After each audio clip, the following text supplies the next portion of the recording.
अस्सलाम वालेकुम साथियों, आज है 13 मार्च 2024 और इस एपिसोड में लेट अली शो यू के हम बात करेंगे सदर मुमलिकत और वजीर आजम पाकिस्तान ने अपनी तनख्वाहों को छोड़ने का ऐलान किया है। इसके साथ साथ पाकिस्तान को एक बहुत ही महंगा फाइनेंस मिनिस्टर मिल गया है, एक डच फाइनेंस मिनिस्टर जो अब पाकिस्तानी हो चुका है।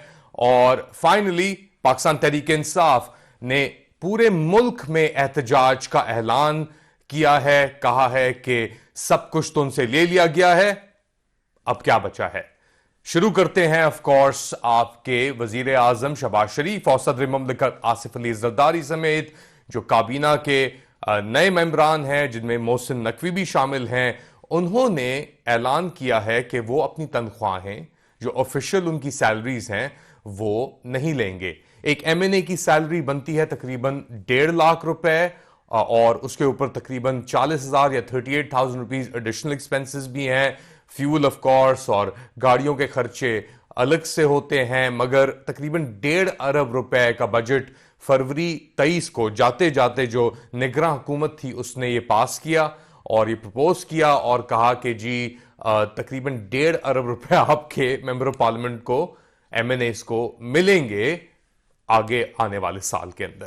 तो 1.5 लाख रुपए, 2 लाख रुपए, 2.5 लाख रुपए अब ये कह रहे हैं कि हम तनख्वाहें नहीं लेंगे। मोहसिन नकवी साहब हम जानते हैं मिलियनर हैं, शहबाज शरीफ साहब अरबपति हैं, जरदारी साहब का खैर हमें यही नहीं पता कि उनके पास कितने पैसे हैं, इतने पैसे हैं उनके पास अलेजिडली। तो ये सिंबॉलिक एक जेस्चर कर रहे हैं ये लोग, कह रहे हैं कि हम तनख्वाहें नहीं लेंगे क्योंकि माशी सूरत हाल जो है पाकिस्तान की वो ऐसी है कि ऐसे इकदामात लिए जाएं। बहुत कमेंडेबल चीज है। ये कहना भी जरूरी है कि जब पिछली हुकूमतें जो भी आती है शुरू में वो यही कहते हैं कि जी हम तनख्वाहें नहीं लेंगे, बट इवेंचुअली क्या होता है। अभी हाल ही के अंदर आपके सदर मुमलिकत आरिफ अलवी साहब गए छोड़ के, और जब वो कराची पहुंचे तो उनकी तो प्रोटोकॉल्स चल रही थी।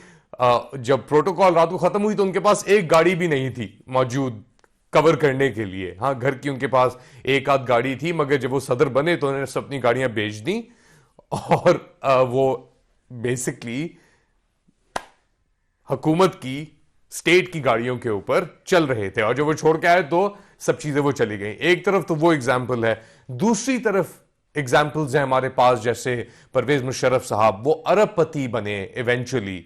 जब वो हटे अपने ओहदों से तो एस्टिमेटेड उनके पास तकरीबन 2 और 3 बिलियन रुपीस के असासे मौजूद थे।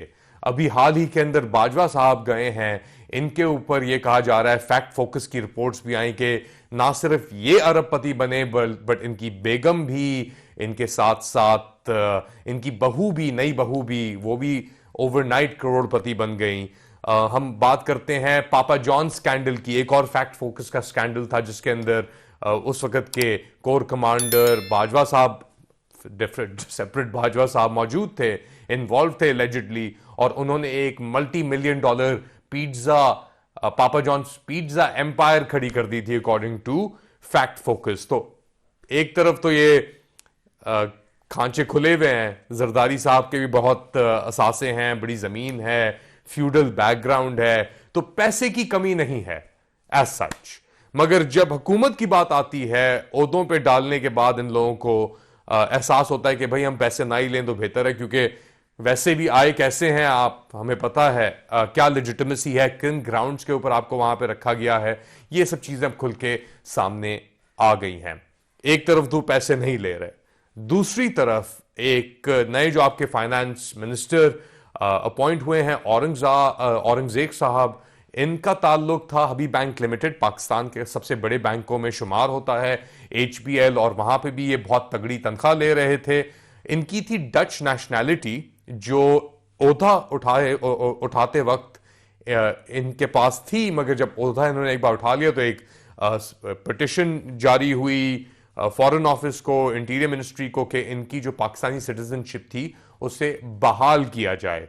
तो ओहदा लेने के बाद आपके जो औरंगजेब साहब हैं, और अब क्या चाहता है कि उनको कितनी तनख्वाह मिल रही है पर माह, 3 करोड़ रुपए, यानी 1,10,000 $1,15,000 वो हर माह उठा रहे हैं। तो 2 लाख 2.5 लाख रुपए एमएनए की अगर तनख्वाह नहीं भी हो तो कितने वो 2.5 लाख बनेंगे? हाँ, 3 करोड़ रुपए आप लगा लें कि किस तरीके से बैलेंस, उधर से पैसे निकले तो इधर गए, और उनको ये किस तरीके से उनका पे आउट होगा, कौन ये भी एक बड़ी इंटरेस्टिंग चीज होगी कि क्या टैक्स उसके ऊपर कटेगा नहीं कटेगा। तो एक बहुत ही एक इम्बैलेंस चल रहा है आपके निज़ाम के अंदर, जहां पे आपको एक फाइनेंस मिनिस्टर, हाँ वो है तो पाकिस्तानी, लेकिन उसके पास बाहर की सिटीजनशिप है, कोई मसला नहीं है। पाकिस्तान ड्यूअल सिटीजनशिप्स भी अलाउ करता है, पता नहीं नेदरलैंड्स के साथ होती है कि नहीं होती, मगर मैं ये जानता हूं कनाडा के साथ पाकिस्तान का ड्यूअल सिटीजनशिप भी है। तो अगर आपके पास कोई और पासपोर्ट है, कोई ऐसा इशू नहीं है उसके अंदर, speaking as a foreign national myself, के आप कोई भी सिटीजनशिप ले सकते हैं, और अगर अपने मुल्क में आके आप मुल्क की मदद करना चाहें तो आप कर सकते हैं। मगर $1,00,000 पर मंथ एक फाइनेंस मिनिस्ट्री का, जो अब बाहर जाके पैसे और खैरात मांगने वाली है आईएमएफ से और बैंकों से, क्या ये मुनासिब है?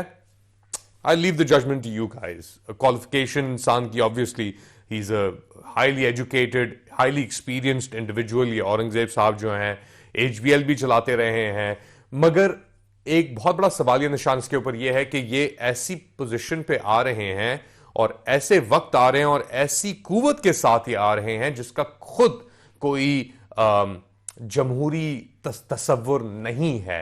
क्या मायने है इससे? शहबाज शरीफ साहब की गवर्नमेंट के ऊपर बहुत सवालिया निशान है, उनकी लेजिटिमेसी के ऊपर। अगर तो उनके पास ये पीपल्स पार्टी कोलिशन नहीं होती तो शायद वो हुकूमत ऑब्वियसली नहीं फॉर्म कर सकते थे पीपल्स पार्टी और एमक्यूएम की सपोर्ट के बगैर।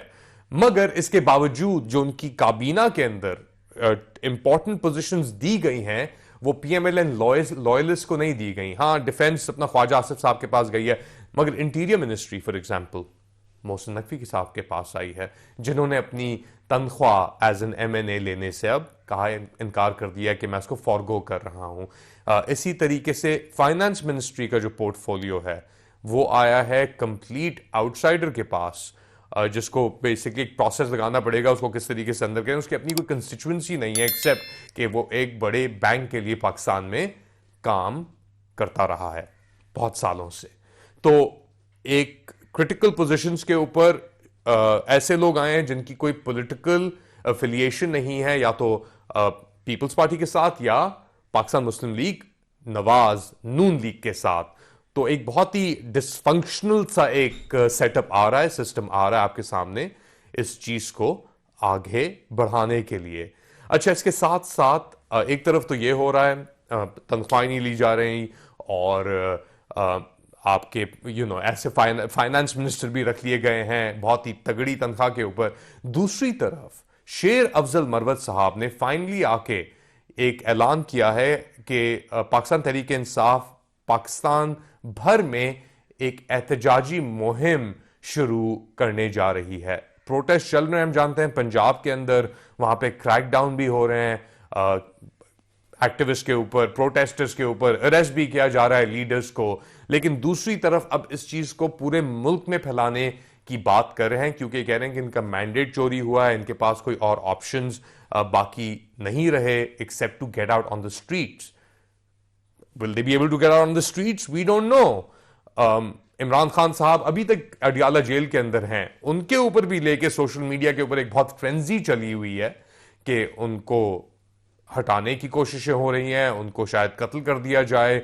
बहुत सारी गहमा गहमी है। 2 हफ्तों के लिए तो हमें पता है कि उनको एक तरीके से नजरबंद कर दिया है कि वो किसी से मिल नहीं सकते, अपने लॉयर्स से, अपने पार्टी लीडर्स से। तो एक बहुत ही केओटिक, टेंस, अनसर्टन सी सिचुएशन क्रिएट की गई है इधर। और अब फाइनली पीटीआई ने आके शेर अफजल मरवत, जो खुद ही तनकीद का निशाना बने हैं अपने रवैये, अपने एटीट्यूड, एलिगेशंस की बुनियाद के ऊपर, वो आके कह रहे हैं कि जी अब एहतजाज का वक्त आ चुका है। क्या वक्त आ चुका है? किस चीज का वक्त आ चुका है? आपके क्या ख्यालात हैं? प्लीज अपने कमेंट्स और सजेशंस डालते रहें कमेंट सेक्शन के अंदर।